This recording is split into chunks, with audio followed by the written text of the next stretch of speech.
Todd, the numbers for Zach Edey, rookie year, after Paulie joined the hype train last night watching Summer League. You know what, Paulie? You go first. Oh. I want you to set the market. Set the bar. All right. The Zach Edey game. Didn't see this one on the schedule. No. You know, they're notoriously love their big men down in Memphis, going back to the Zach Randolph, Marc Gasol era. Zach Edey's going to play a lot. I think he's going to average 11 points and 8 rebounds plus a game. 11 and 8. Wow. Now, that doesn't sound huge. Only one guy in last year's draft averaged 11 and 8 was Wembanyama. All right, Todd. Zach Edey.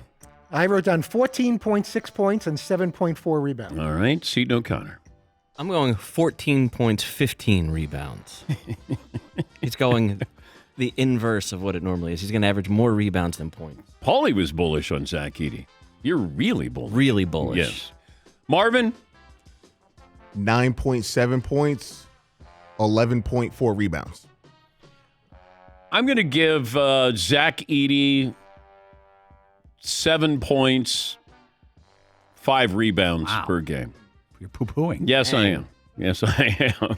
Let's bring in Joe Vardon. He covers the NBA. He's covering Team USA and the tune-up versus the select team. All right, Joe, do you want in on this with Zach Edey? What kind of numbers do you think he averages his rookie year in Memphis? I want to put a little bit different spin on this because the last thing I did last night before dinner and drinks, of course, was Team Canada practice.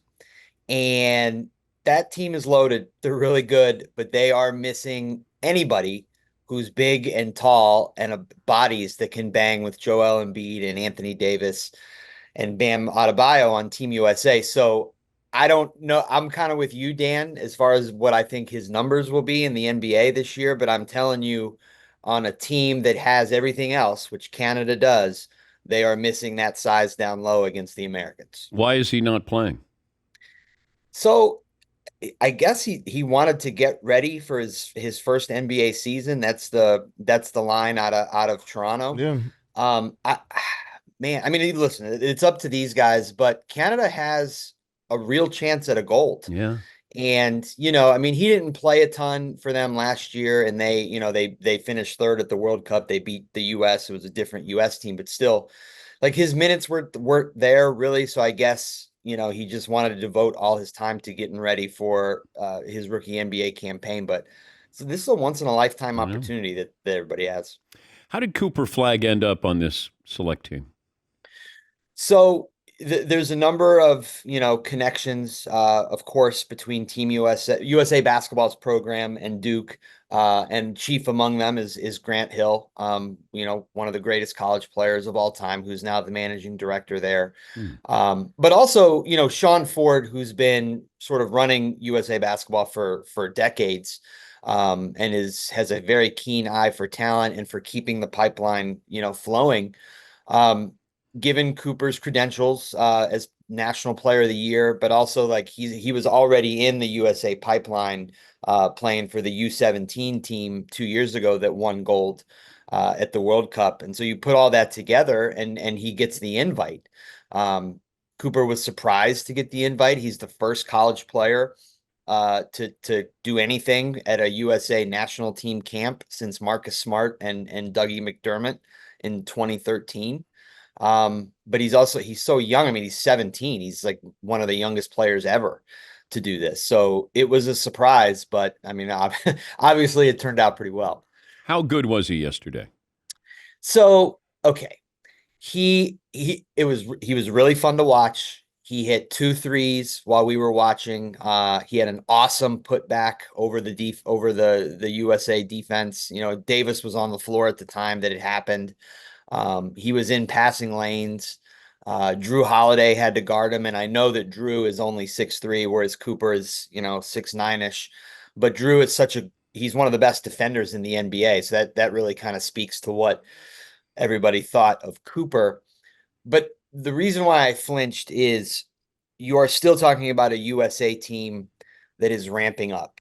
And I never thought in watching that scrimmage yesterday that the USA guys were playing at full tilt, whereas Cooper seemed like he was moving pretty quickly. So, I want to temper it a little bit but the reaction from all the other select guys and the select coaches, and then even some of the NBA guys on Team USA, like spoke very, very highly of Cooper. And I guess you could see, like, I hadn't seen very much of him. And so I walked away from the gym yesterday saying, oh, I get it. I understand why he's the presumptive number one pick in 2025.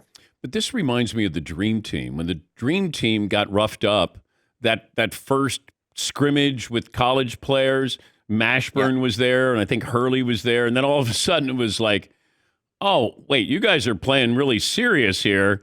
Is there going to be payback for Cooper Flag? Are they playing any more games against each other? I'm glad you brought that up. You know who else was on that team was Grant Hill. He was on the select team. So it kind of comes full circle. There will be no brushback, no chin music today, as the select guys have been sent home. Today is a walkthrough, some light shooting to get ready for Canada. However, there was a little bit of payback, but it was Cooper.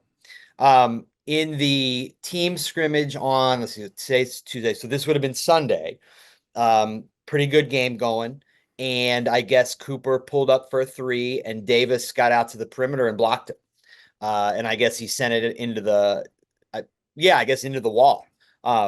Pretty good block. And so then yesterday he comes down, same situation. Davis tries to get out there and he's late, and Cooper splashes it in the corner. So that was a moment that a lot of guys were talking about. If not the United States for the gold, then who? Oh gosh, I think Canada. I'm really high on them. I think they're very good. I think we need to pay a little bit more attention to France. I know that they are, from a roster perspective, they're weak at the guard position, but they're starting at least 2 7-footers in Victor and in Rudy Gobert. And then you got to remember, like, Fournier, I mean, he plays like Larry Bird when he's got that France jersey on. So I like them. I do.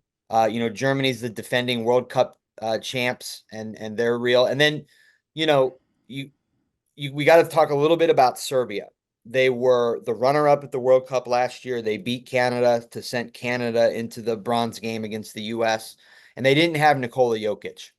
So they're bringing back a bunch of their players from the World Cup team, and now Nikola is going to be on the floor, and I think he'll be motivated to play. So it will be fascinating to see this overwhelming amount of superstar talent that the USA has. But when you have to distill it down to only 5 guys on the floor at a time, there's only one ball, and how much better the rest of the world is in general, what kind of impact Nikola can make on a game, I think it's going to be fascinating.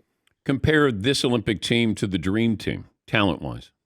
Yeah, I have to say, either if you want to use the word talent or if you want to use resume, this team has more has more than the Dream Team, because you have to think about, if you want to say Michael's here and LeBron's here, fine, but the greatest, most decorated player in U.S. history is Kevin Durant. He's on this team. And then you add in Steph Curry, who's the greatest shooter of all time. One of the greatest players of all time. He's on this team. There are 11 current All-Stars, and I believe all 12 of these guys have been All-Stars at some point, but 11 of them were on the All-Star team last year. Like that has I don't believe that has ever happened. And then, the Dream Team had a college player. This team does not. So, I guess the thing that sort of evens this out a little bit is this team is older, right? LeBron is 39. Durant is upper 30s. Same with Steph. Kawhi Leonard, same thing. So maybe some of those guys might be slightly past their primes, whereas as Michael and company they were still in their prime. But I think this team is actually the more impressive roster. I guess I was surprised that Kawhi Leonard is playing in the Olympics from the standpoint of, if I'm Steve Ballmer, I just lost Paul George. Like, what do I have? Like, this guy, load management. Is he going to load management in the Olympics as well? And if you're Steve Ballmer, how do you feel about Kawhi Leonard playing in the Olympics? So the answer to your question is yes. He played maybe a quarter yesterday. He played more the day before. So yeah, they are being careful with him. And they have to, like, Kawhi says that he feels pretty good. He says he's ramping up. So I don't think he feels great. But to your Ballmer point, which is an excellent point, but we have to go back to 1989. And that was the year that the international governing body for basketball had this big vote and decided that pros could play in these competitions. So they could be in the Olympics, they could play for the World Cup. It was called the World Championships at the time.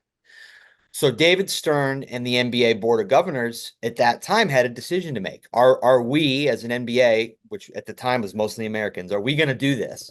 And if we are, then, like, are we going to get in the way if we don't want a player to play?